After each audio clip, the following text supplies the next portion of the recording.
Mayın 2-də ölkə ictimaiyyətinin Ümumdünya Şəhərsalma Forumunun 13-cü sessiyası barədə məlumatlandırılması məqsədi ilə Lənkəran şəhəri Heydər Əliyev Parkında açıq havada WUF13 festivalı keçirilib.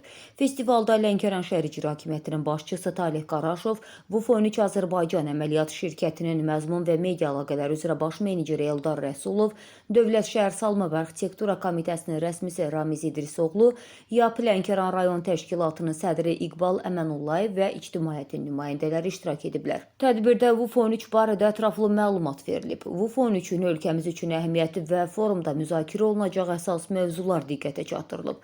Proqramlar çərçivəsində interaktiv fəaliyyətlər, maarifləndirici oyunlar, təqdimatlar və ictimai müzakirələr vasitəsilə dayanıqlı şəhər inkişafı, inklüziv şəhər mühiti, innovativ şəhər həlləri və gələcəyin şəhərləri kimi mövzular geniş auditoriyaya çatdırılıb. Qeyd edək ki, günün ikinci yarısında Lənkəran Dövlət Universitetində WUF13 ilə bağlı məlumatlandırma sessiyası təşkil edilib. Sessiyada universitetin və onun nəzdində olan Sosial və Aqrar Texnoloji Kollecin müəllim tələbə heyəti iştirak ediblər.